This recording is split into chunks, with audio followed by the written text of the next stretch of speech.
오늘 제목을 이렇게 정합니다. 하나님의 계획과 인간의 갈등, 이런 제목으로 말씀드립니다.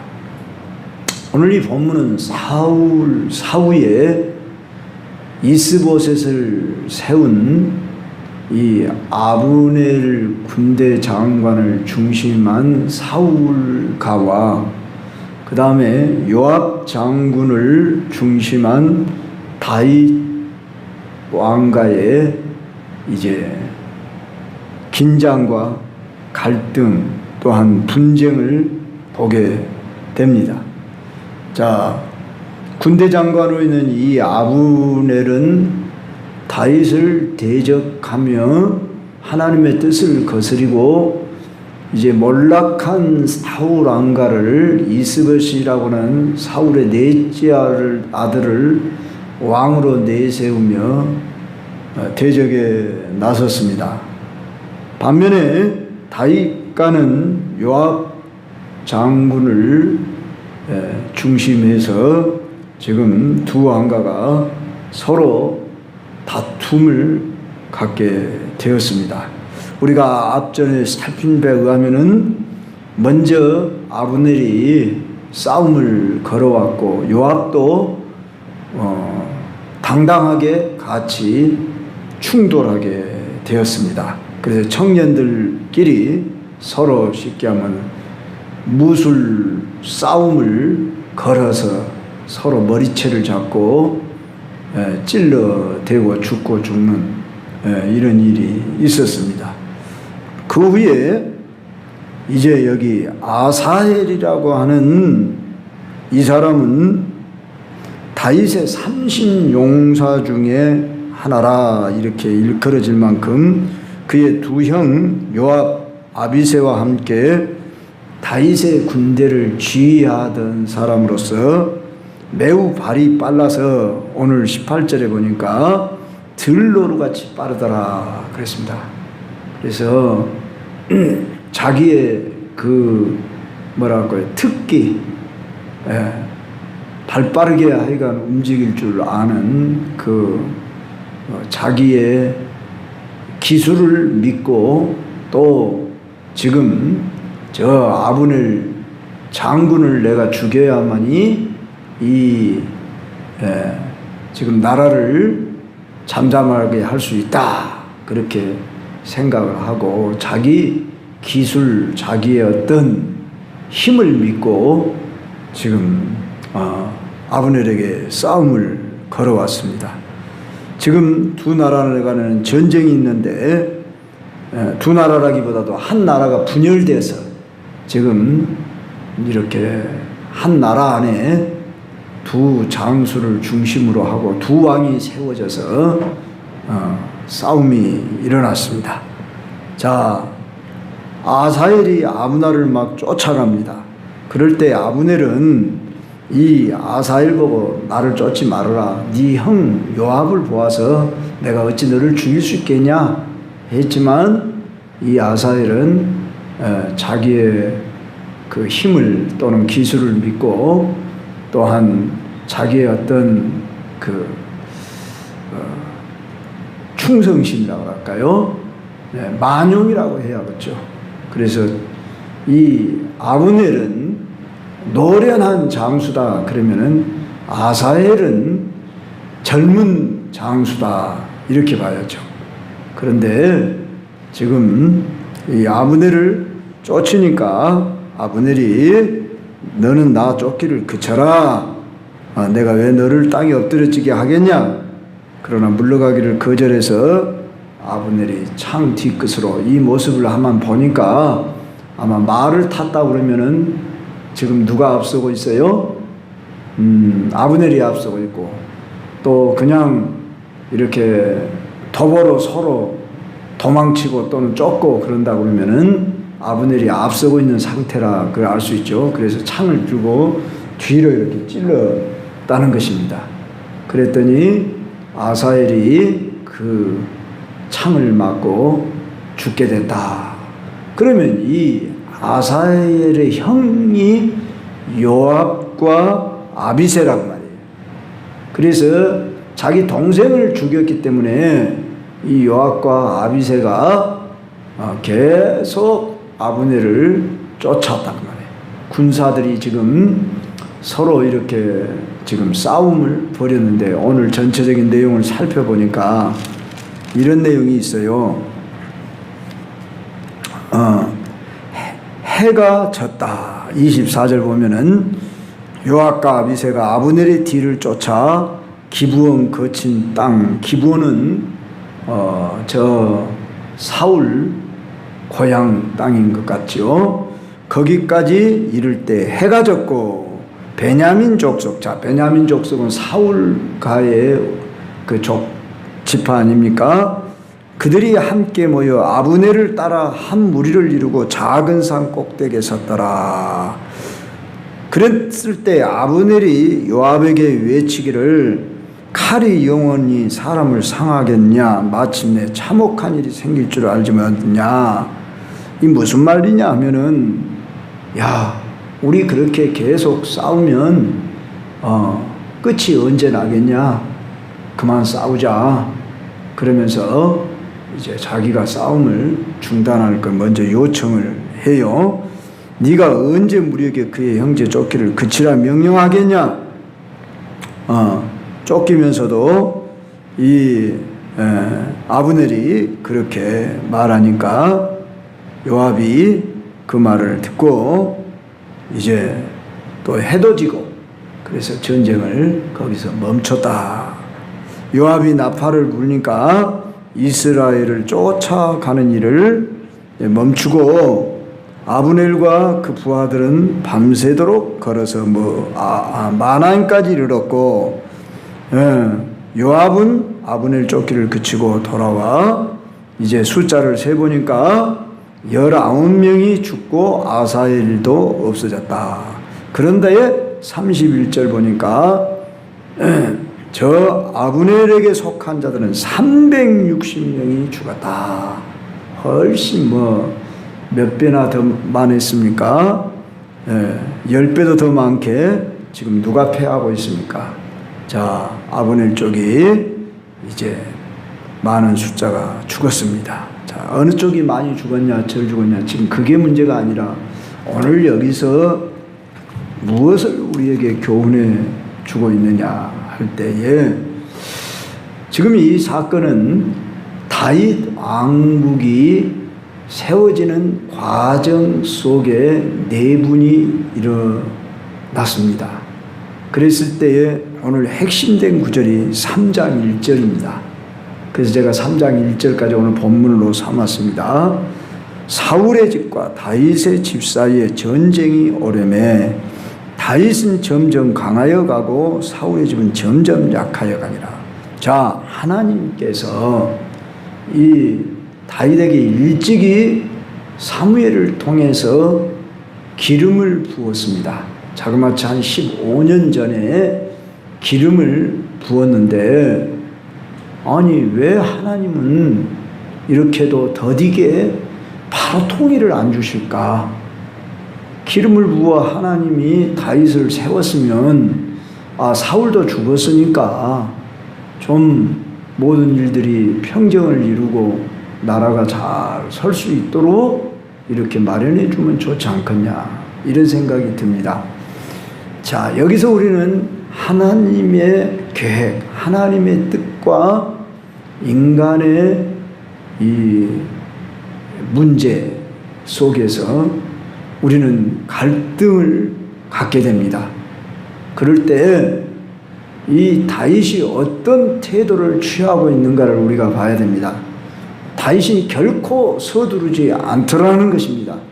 그렇다고 해서 저 사울 왕가의 이스보셋이라고 하는 자와 또 아브넬을 향해서 저 반역자를 쳐부수기 위해서 자 요압아 군대를 모아라 그래가지고 싸움에 나아가고 서두르지 않고 때를 기다리고 있는 이 다윗을 우리는 보게 되고, 더디 간 것 같고 내 생각에는 안 되는 것 같고, 왜 하나님은 내가 원하는 때에 원하는 방식으로 이루어주지 않을까 하는 우리가 그런 안타까움이 여러분에게도 있을 수 있고 여기 있는 저 역시 그렇습니다. 여러분 인생을 지금까지 살아오면서 여러분들이 계획하는 때 계획하는 방법으로 이루어지는 경우가 순조롭게 이루어지면 좋을 것 같잖아요. 세상 사람들은 왜 그렇게 하나님도 안 믿는데도 뭐 사업을 한다든지 뭐 직장 생활을 한다든지 그러면 승진도 잘 되고 사업을 하면 번성도 하고 그냥 잘 나가는 것 같은데 우리 예수 믿는 사람들은 늘 기도하고 열심을 내고 하나님을 의지하는 것 같은데도 왜 하나님 예수 믿는 사람들에게는 이렇게도 얼렁얼렁 뭔 일들이 해결이 안 되고 아니 안 되는 것만이 아니라 도리어 갈등과 분쟁이 지금 일어나고 있다 그 말입니다. 참 이상하잖아요. 사울왕이 죽었으면 곧바로 다윗 왕가를 세워서 통일왕국을 바로 시켜야 할 것인데 오늘 3장 1절에 보니까 사울의 집과 다윗의 집 사이에 전쟁이 오래매 다윗은 점점 강하여 가고 사울의 집은 점점 약하여 가니라. 이 한 절이 하나님의 일하심에 하나님의 때 하나님의 방법으로 이루어가고 있음을 우리는 알아야 합니다. 성도 여러분, 그래서 제가 잠언 16장 9절 일찍이 이 구절을 외웠는데 여러분도 알고 있는 구절일 겁니다. 사람이 마음으로 자기의 길을 계획할지라도 그의 걸음을 인도하시는 이는 여호와시다. 이 말씀 기억하시며 우리가 계획한다고 해서 그대로 진행되면 다 좋을 것 같지만 때로는 내가 원하는 때에 원하는 방식으로 안 되는 것이 참 이상해요. 분명히 이것은 하나님의 뜻인데 나도 좋고 하나님도 좋을 것 같은데 오늘의 우리 교회 현실을 보면 우리 교회 지금 예배당도 다 꾸며놨고 이제 빈자리만 채워지면 될 것 같고 부흥만 하면 될 것 같은데 하나님이 원하시는 것이 무엇일까? 우리가 열심을 내지 못해서 그런 것은 분명하다. 이것은 책임이 우리에게 1차적으로 있습니다. 그러면 열심히 냈다고 해서 다 된다고 그런다면은 한국 교회에 부흥 안 될 교회 어디 있으며 복음화 민족 복음화 저 학교 다닐 때 79년 80년도 80년대 초에 민족 오늘의 민족 복음화 내일의 세계 복음화 그러면서 나라와 민족을 위해서 막 얼마나 기도를 해야 되고 그렇게 전도도 막 열심히 했지만 민족 복음화는 아직도 요원하기만 합니다. 멀기만 해요. 그러죠?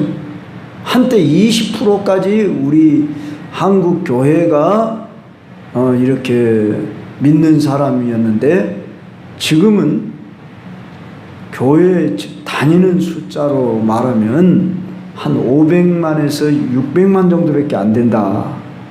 이렇게 말합니다. 심지어 어떤 분은 그런 이야기까지 해요. 지금은 AI 시대여서 앞으로는 교회가 그렇게 필요치 않을 때가 올 것이다. 그래서 교회도 다 사라지는 날이 올 것이다. 이렇게까지 물론 그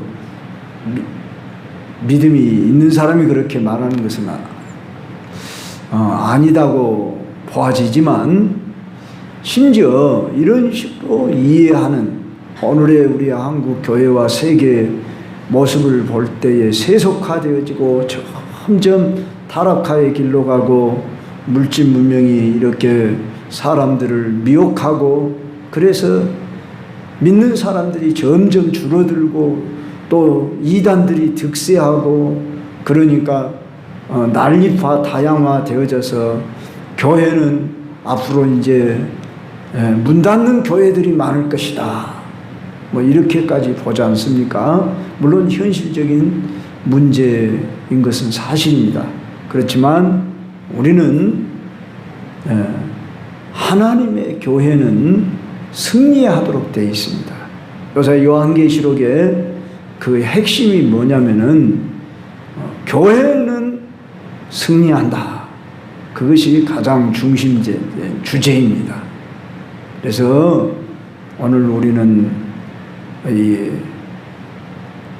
사울 왕가의 그 추종 세력들이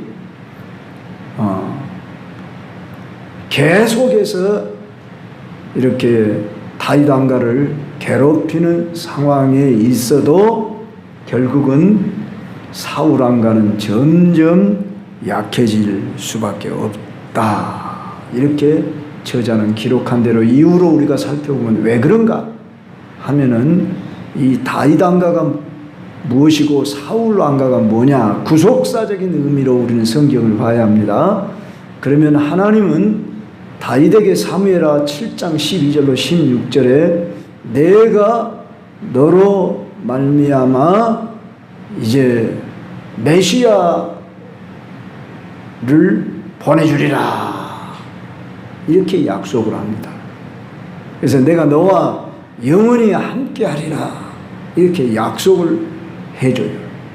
그렇기 때문에 하나님은 다윗을 통해서 하나님의 나라를 이루시는 것이 하나님의 계획, 하나님의 뜻이다 그 말입니다. 그래서 우리들은 내 생각, 내 뜻이 하나님의 뜻과 생각과 맞다면 우리는 하나님이 일하실 것입니다. 그러나 하나님 뜻과 계획과 상관없이 내 열심, 내 노력으로 물론 안 된다고 해서 지금 뭐 당장 무엇이 하나님 뜻이 아닌가 보구나 포기할 필요가 없습니다. 우리는 한번 하나님의 약속을 붙들면 믿음으로 끝까지 인내해야 한다. 다윗 한번 생각해 보십시오. 16, 7살에 그가 기름 부음을 받고 골리앗 장수를 물려치고 그가 왕이 된 때는 헤브론에서 30세입니다. 그러니까 사울에게 쫓겨다니는 횟수가 10년이 넘는다고 말이에요.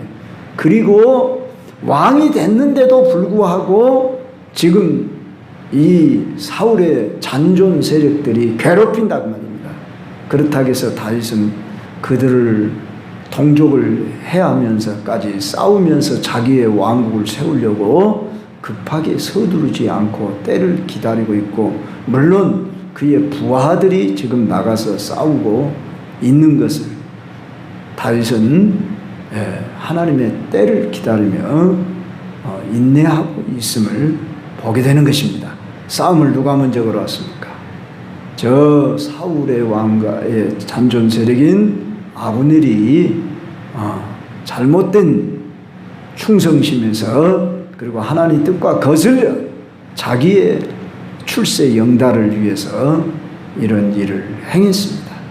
그래서 싸움이 일어나 지금 내분이 일어나고 동족 간에 살상이 일어났습니다. 여기서 아사헬이 죽임을 당한 것은 아사헬이 자기의 기술과 힘을 너무 믿고 만용 잘못된 충성심에서 그가 그렇게 열심으로 이렇게 나가 싸우다가 죽임을 당했습니다. 제가 보는 주석에 의하면 아주 아사헬을 높여주면서 이 사람은 용감하게 싸우다 전사한 사람이다 막 이렇게 했는데 결코 우리는 그쪽으로만 볼 것은 아니다 싶어요. 그래서 아사헬의 죽음으로 인해서 요압이 이 아브넬에 대한 복수심을 품게 돼요. 그래서 이 요압이 끝내 아브넬을 죽이긴 합니다마는 그걸로 인해서 이제 다윗이 늘 마음이 아팠어요. 다윗은 이 아브넬이라고 하는 이 군대 장관이 죽임당한 것에 대해서는 심히 마음 아프게 생각했습니다.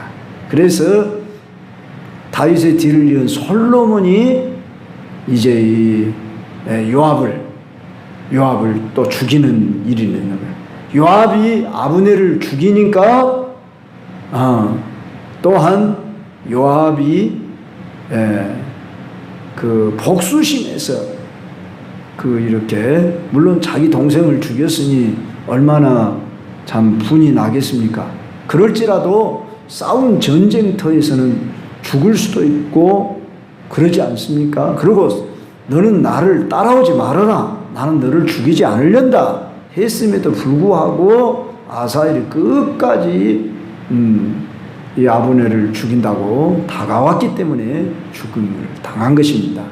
여하간에 전쟁터에서 사람이 죽고 그럴 수 있는데 그 감정을 버리지 않고 복수심을 품고 또한 아브넬을 나중에는 죽이는 이런 비겁하게 죽이는 그런 모습이 이제 나와요. 앞으로 보면. 자, 우리는 신앙생활 하다 보면 나를 해되게 하고 가슴 아프게 하고 힘들게 하는 사람이 있을 수 있습니다. 그럴 때 우리는 하나님의 말씀을 늘 잊지 말아야 합니다. 원수를 뭐 하라고 그랬어요? 원수 갚지 말라 그랬어요. 원수 갚는 것이 내게 있다 그랬어요. 그래서 원수를 심지어 축복하라고까지 이야기했어요. 쉽지 않은 말이죠. 우리 예수님이 그랬어요.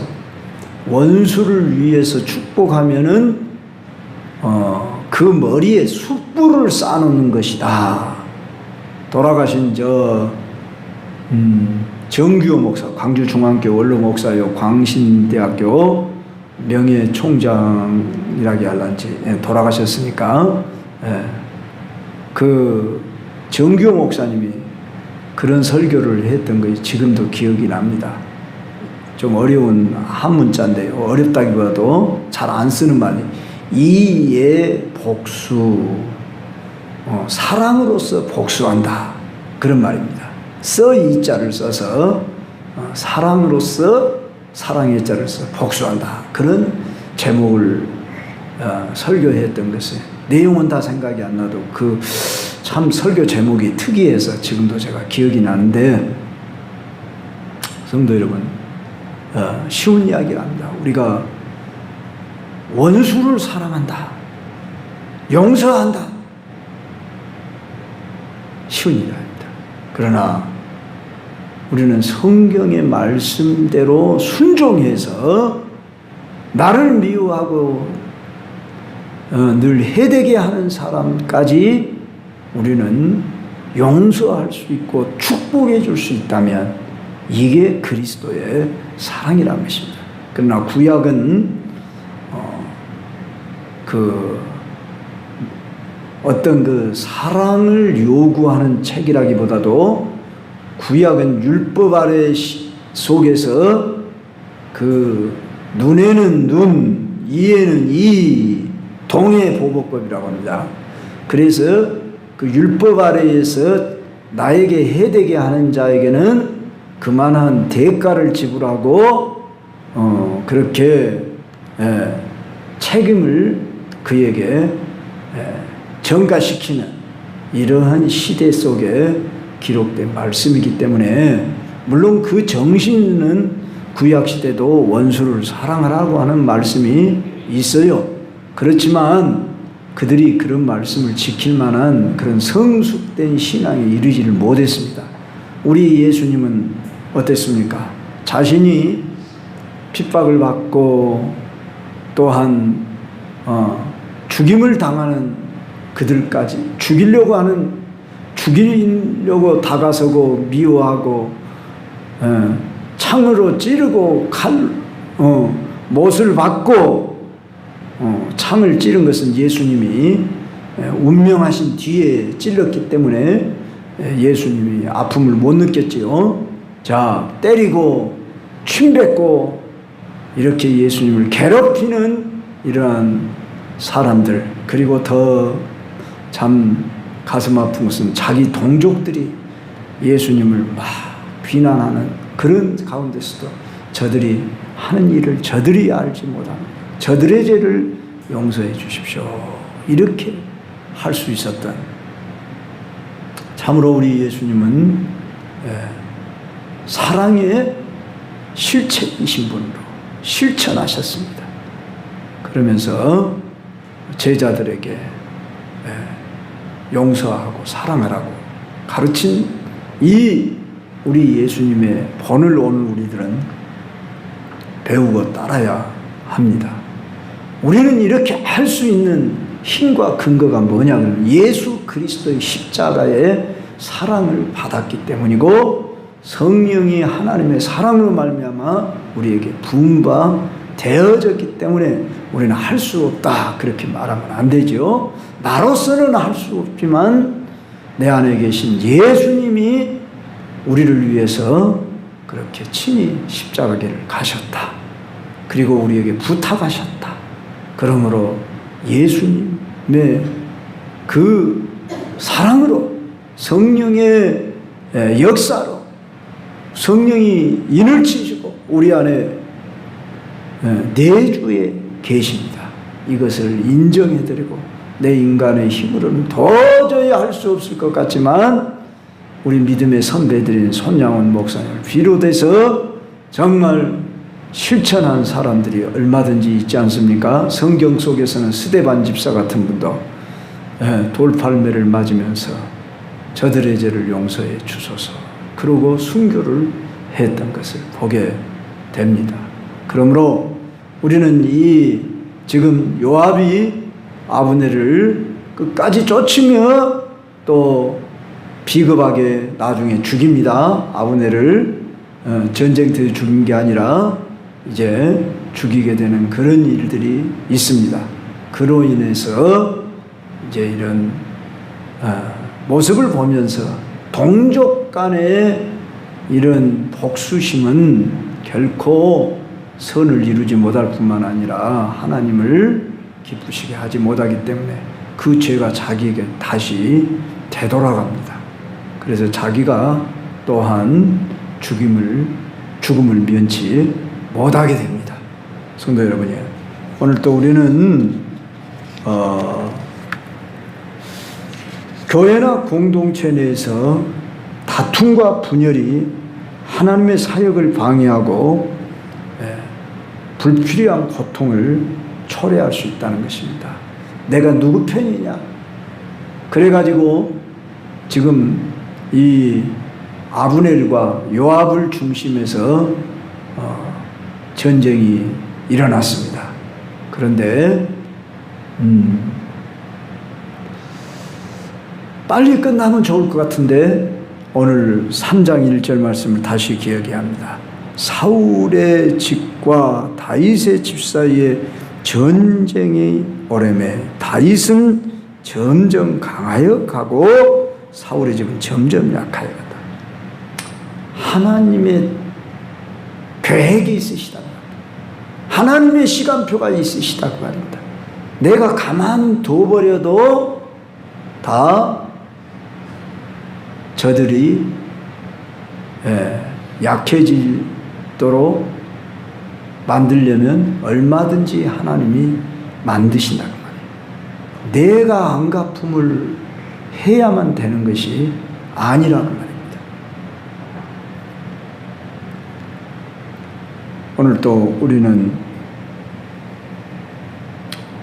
우리들의 위치에서 우리가 어떻게 행하느냐 이것이 매우 중요한 일입니다.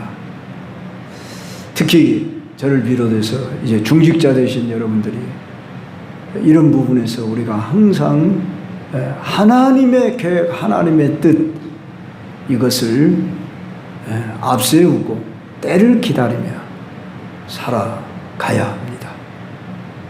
여러분의 가정의 개인사 일들이며 또 여러분이 생각하는 일들 이 모든 것을 하나님 앞에 맡기고 묵묵히 기다리며 기도할 줄 알아요. 저의 인생 가운데서도 가만히 생각해 보면 지금은 많이 내 나름대로 다듬어졌다 싶어지기도 하지만 내가 너무 성급했구나, 내가 앞섰구나, 그런 일들을 종종 생각해 보는 것입니다. 그리고 내가 원하는 때에 원하는 방법으로 꼭 이루어지는 일도 아니고 도리어 그렇게 함으로 인해서 해가 될 수도 얼마든지 있는데도 불구하고 우리는 내가망 앞장서 가지고 해야 할 것처럼 생각한다. 물론 우리가 너무 게으르거나 하태하고 수동적인 자세를 취하라 그런 말은 아닙니다. 하나님의 때와 하나님의 방법을 따라 때로는 민감하게 우리가 민첩하게 활동할 필요도 있습니다. 그러니까 어떻게 해야 되겠습니까? 그만큼 깨어 있어야 한다 그 말이에요. 너무 사람이 또 그냥 무랑태수처럼 우리 속된 말로 그냥 물에 물탄들 뭐 술에 술탄들이라고 그러죠. 뭐라 합니까? 물에 술탄들이시라고 합니까? 이렇게 사람들이 우유부단하면 안 된다. 이런 말씀 우리가 분명히 잘 아는 이야기입니다. 결단할 때는 결단할 줄 아는 이런 필요가 있는 건 사실입니다. 그러나 결코 우리가 성령보다 기도보다 앞서는 일이 없어야 되겠다. 그런 말씀입니다. 그래서 더군다나 오늘 이 사울 왕과의 그 잔존 세력들과 다윗 왕가를 세우려는 일꾼들과의 관계 속에서 분쟁이 일어나는 이 일은 하나님이 원하시는 뜻이 아니지만 그들의 분쟁을 통해서도 하나님은 하나님의 일을 이루어 가시고 있습니다. 그 분쟁을 조성한 자가 바로 저 사울 집안의 그 세력들이었지만 도리어 그들은 자기들이 분쟁을 일으켜서 자기들이 망하는 길로 가고 있습니다.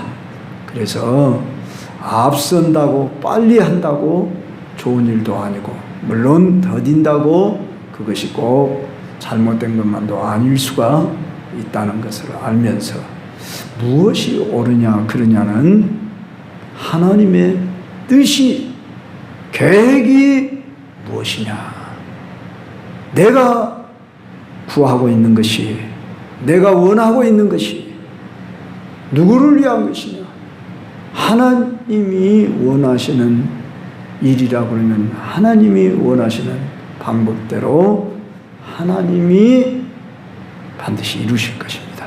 다윗은 이런 분명한 믿음이 있었기 때문에 오래 참을 수 있었던 것 같습니다.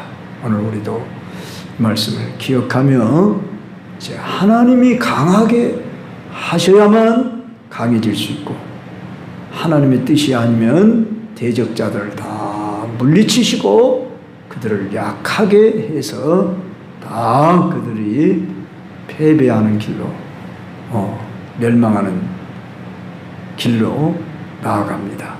그러므로 오늘 또 하나님의 원하시는 뜻대로 우리가 순종해드리는 삶을 살아가도록 하십시다.